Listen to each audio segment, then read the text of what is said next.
Welcome to Shayari book Hindi. आप सभी को होली की हार्दिक शुभकामनाएं।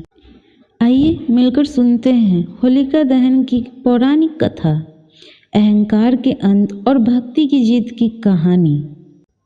बहुत समय पहले की बात है। सतयुग में एक शक्तिशाली असुर राजा हुआ करता था, हिरण्यकश्यप। वह इतना बलशाली था कि देवता भी उससे डरते थे। उसने कठोर तपस्या करके भगवान ब्रह्मा को प्रसन्न किया। सालों तक तप करने के बाद ब्रह्मा जी प्रकट हुए। उन्होंने कहा, मांगो वत्स, क्या वरदान चाहिए? हिरण्यकश्यप ने चालाकी से कहा, मुझे न कोई मनुष्य मार सके, न पशु, न दिन में मरूं, न रात में, न घर में, न बाहर, न धरती पर, न आकाश में, और न किसी अस्त्र या शस्त्र से मेरी मृत्यु हो। ब्रह्मा जी ने कहा, तथास्तु। और यही वरदान उसकी सबसे बड़ी भूल बन गया। वरदान मिलते ही हिरण्यकश्यप का अहंकार आसमान छूने लगा। उसने पूरे राज्य में आदेश दे दिया, अब कोई भगवान विष्णु की पूजा नहीं करेगा, सिर्फ मेरी पूजा होगी। जो भी उसकी बात नहीं मानता उसे कठोर दंड दिया जाता। पूरा राज्य डर के साये में जीने लगा। कुछ समय बाद हिरण्यकश्यप के घर एक पुत्र जन्मा, प्रहलाद। राजा बहुत खुश हुआ। उसे लगा उसका बेटा भी उसकी तरह शक्तिशाली और अहंकारी बनेगा। लेकिन किस्मत को कुछ और मंजूर था। बचपन से ही प्रहलाद भगवान विष्णु का भक्त था। वह हर समय नारायण नारायण जपता रहता। एक दिन हिरण्यकश्यप ने अपने बेटे से पूछा, बेटा, सबसे शक्तिशाली कौन है? प्रहलाद मुस्कुरा कर बोला, पिताजी, सबसे शक्तिशाली भगवान विष्णु हैं। यह सुनते ही राजा का चेहरा क्रोध से लाल हो गया। उसने सोचा, मेरा ही बेटा मेरा दुश्मन बन गया। राजा ने प्रहलाद को गुरुकुल भेज दिया। गुरुओं को आदेश दिया, इसे सिर्फ मेरी भक्ति सिखाओ। लेकिन जब प्रहलाद वापस आया, वह बच्चों को भी विष्णु भक्ति सिखाने लगा। अब राजा का गुस्सा सीमा पार कर चुका था।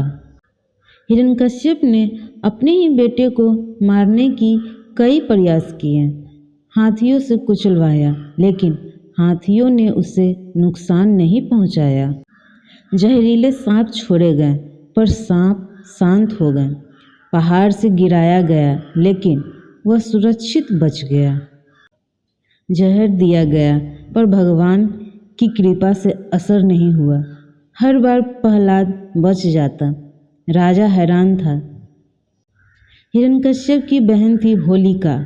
उसे वरदान मिला था कि आग उसे जला नहीं सकती। राजा ने योजना बनाई, प्रहलाद को गोद में लेकर आग में बैठ जाओ। होलिका तैयार हो गई। एक विशाल चिता तैयार की गई। पूरा राज्य देखने आया। होलिका अग्नि में बैठी, गोद में था छोटा भक्त प्रहलाद। प्रहलाद आंखें बंद करके भगवान विष्णु का नाम जापने लगा, नारायण नारायण। आग तेज होती गई, लपटें आसमान छूने लगी। लेकिन अचानक चमत्कार हुआ। होलिका का वरदान समाप्त हो गया। वह जलने लगी और प्रहलाद सुरक्षित बाहर आ गया। होलिका भस्म हो गई। पूरा राज्य समझ गया, अहंकार कितना भी बड़ा क्यों न हो, भक्ति और सत्य हमेशा जीतते हैं। यही घटना आज होलिका दहन के रूप में मनाई जाती है। हिरण्यकश्यप फिर भी नहीं माना। उसने क्रोधित होकर पूछा, अगर तेरा भगवान हर जगह है तो क्या इस खंभे में भी है? प्रहलाद बोला, हाँ है। राजा ने खंभे पर वार किया और तभी खंभा फट गया। उसमें से प्रकट हुए भगवान विष्णु का नरसिंह अवतार। न आधे मनुष्य न पूरे पशु। उन्होंने संध्या समय, न दिन न रात, महल के द्वार पर न अंदर न बाहर, अपनी गोद में उठाकर न धरती न आकाश, नाखूनों से न अस्त्र न शस्त्र, हिरण्यकश्यप का अंत कर दिया। तभी से हर साल होली से एक दिन पहले बुराई के अंत की याद में अहंकार को जलाने के लिए और भक्ति की जीत के लिए होलिका दहन मनाया जाता है। लोग लकड़ियाँ जलाकर प्रार्थना करते हैं, हमारे अंदर की बुराई भी इस अग्नि में जल जाए। इस कहानी से हमें ये सीख मिलती है कि अहंकार का अंत निश्चित है। सच्ची भक्ति कभी हारती नहीं। भगवान हमेशा अपने भक्त की रक्षा करते हैं। जिस तरह प्रहलाद की आस्था ने अग्नि को भी हरा दिया, वैसे ही सच्चा विश्वास हर मुश्किल पर जीत दिलाती है। यही है होलिका दहन की पावन कथा। आप सभी को होलिका दहन की हार्दिक शुभकामनाएं। हैप्पी होली। स्टोरी अगर अच्छी लगी हो तो एक प्यारा सा कमेंट कर दें और वीडियो को लाइक करें। चैनल को सब्सक्राइब करें और बेल आइकन प्रेस करें।